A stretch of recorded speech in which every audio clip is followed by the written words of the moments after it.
And with us, the political commentator and former Labour Special Advisor Catherine MacLeod, Shona Craven, who's a columnist for The National, and STV's political editor, Colin Mackay. Thank you all for joining us this evening. Shona, let's start with that new 5-level system for dealing with COVID outbreaks. Does it need to be 5 levels? Would 3 levels have been enough? What do the extra 2 levels give us, do you think? Well, I think there is a lot of scope for different measures to be introduced. We obviously want to get down to a 0 or a -1 effectively, which might be back to normal. So I think it is important. I do think it's important for there to be consistency with the English system, because like it or not, a lot of people are watching bulletins and hearing level 2, level 3, and if it was completely different, I think that'd be really confusing. But I do think the extra levels are there. Maybe even just psychologically, it's quite useful to have the extra levels to give people hope that they can get down to 0. And Catherine, even at level 0, there will still be restrictions in place, roughly equivalent to where we were back in August. Does that suggest that we've got a long road ahead of us, really? I think we do. I think that's sort of universally acknowledged that it's a long road ahead. Personally, I think the 5 levels are just to add to the confusion. I don't know if they're there just to say we're Scotland, not England, because I don't see what they really add to the debate. I think people out there are anxious. I think Shona's right that they do listen to bulletins that come from London and Edinburgh and Glasgow, and they're sitting at their own firesides thinking, well, why is it 10 miles away and why is it 5 here? There should be clarity in this debate. People need to know whether there are any levels at all, what the levels correspond to. And Polly McNeill is quite right to ask for complete transparency, which, whatever Keith Brown says, we have not had. We do not know what people are anxious about going to visit elderly relatives in hospital or care homes. The 5 tiers or 3 tiers don't really address these issues, and these are the issues that people really care about. They're worried about. I saw people travelling in the school holidays last week. They don't know whether to have their grandchildren in the house or out of the house, and I don't think the way the debate is being addressed answers any of these questions. And Colin, tomorrow we've got the debates and the votes in Parliament. It's the first time Parliament has had a chance to vote on these rules. We've had a flavour there of some of the likely exchanges. What do you think will happen tomorrow? How do you think the debate will play out?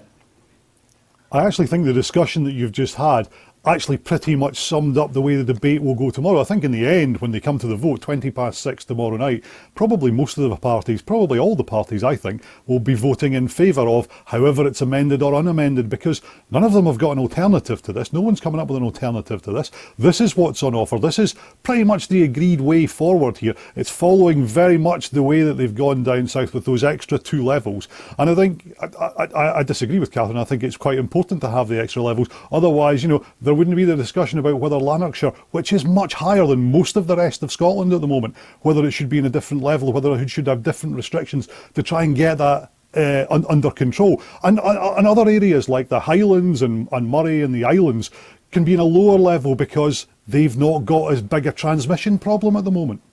Now, Dara mentioned Christmas. It's less than 2 months away. The Bishop of Paisley has suggested that there should be a Christmas Day truce on the COVID guidelines. Do you think there should be one, Catherine, to allow families to get together for one day? Well, of course, on one level, because I like Christmas myself and like being with my family, I would like to say yes. But short of divine intervention on Christmas Day, I think it's very hard to argue intellectually for an amnesty on Christmas Day. If we knew the nature of the virus, we could say, well, perhaps it won't transmit on Christmas Day. We don't know anything about it. So if it's not good enough to have an amnesty on the 24th or 26th, I don't see how we can have one on the 25th. Shona, do you not think the country deserves something? It should have something to work towards? Well, unfortunately, that's not how real life and science and viruses work. And I think it was really, really irresponsible for this sort of seed to be sown. And I think one of the problems with these sorts of statements saying, oh, people will be lonely and this will be awful. Well, we have support bubbles that are designed to ensure that people aren't on their own. And that would include at Christmas. And I think this real negativity, sort of the implication is that if we don't do this ludicrous ceasefire with an enemy that doesn't understand, human language, if we don't do that, then Christmas will be terrible and it will be really awful. I think we need to start trying to think a bit more positively about ways to reach out, about ways that churches can really come into their own in terms of providing meals to pensioners, leaving them on their doorstep, providing phone calls to people. That's kind of the function. That's kind of why we still have churches in a country where a lot of people don't actually believe in God anymore, is to provide these kind of community services. So I think that's really where the bishop's attention should be focused, rather than this absolute nonsense of trying to draw parallels with, wars, which don't make any sense in the current context. And Colin, I think many people would agree with Catherine and Shona, but isn't the reality that a lot of people will simply be ignoring the rules on Christmas Day anyway? I think one of the reasons why the transmission in Scotland is so high at the moment is that people are already flouting the rules. But I think, what they say is absolutely right. This is not a virus that's going to stop for us to have a kickabout on Christmas Day. And Colin, tomorrow we see a new phase in the Holyrood inquiry into the Scottish Government's botched handling of complaints into Alex Salmond. Just give us an outline of what we can expect tomorrow. Well, tomorrow the MSPs on the committee start examining the way the government approached the judicial review and the way that was handled. And tomorrow's witness is possibly the most interesting so far. It's Judith McKinnon. Now, she led the civil service investigation into complaints against Alex Salmond, but she was also a key figure in the collapse of that judicial review. Now, she's not the kind of big name figure who's going to be giving evidence.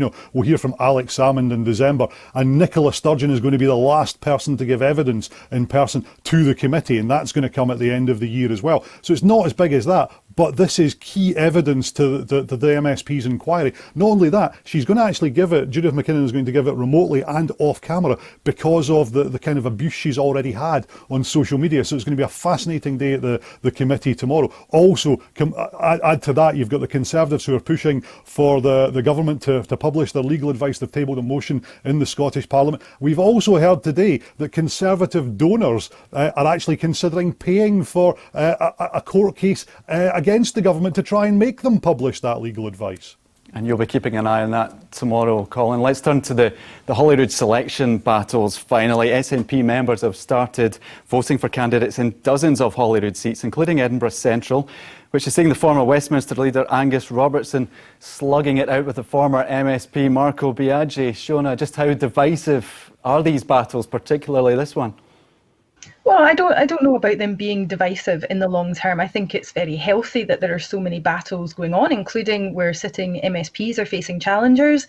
I think that it's good to have so many people putting themselves forward and coming at things from quite different perspectives, either focusing on local issues and knowledge of their constituency, and also obviously you've got the bigger picture about independence and about the struggles that Scotland is going to face post-Brexit.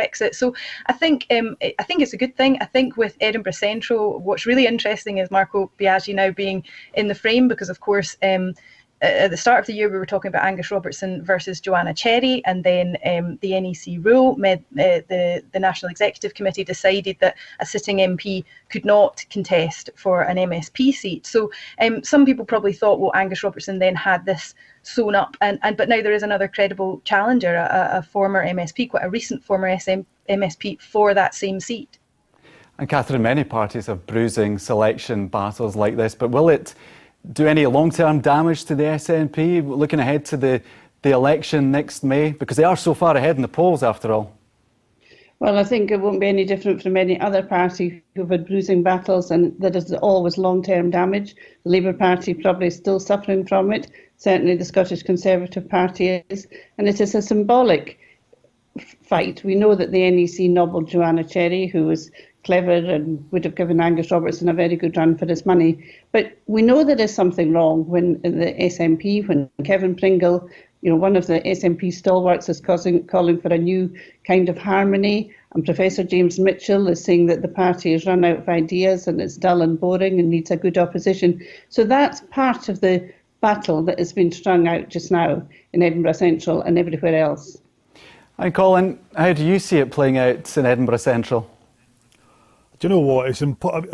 I think if you're not in the party, if you're not in that constituency even, it's really, really difficult to work. I mean, I don't know how many members the SNP's got in Edinburgh Central, but that's what it comes down to. I think because the SNP are so far ahead in the opinion polls at the moment, for a lot of the people going for these seats, they're going for it wholeheartedly because selection equals election as far as they can see right now. But this is, make no mistake, this is a bloody battle within the SNP. I think this is probably the bloodiest selection battle I've seen since 2003, the elections then. But then in the SNP, it was all about rankings on the list. Now it's all about getting the constituency. That shows how much things have changed in Scottish politics just in the last 20 years.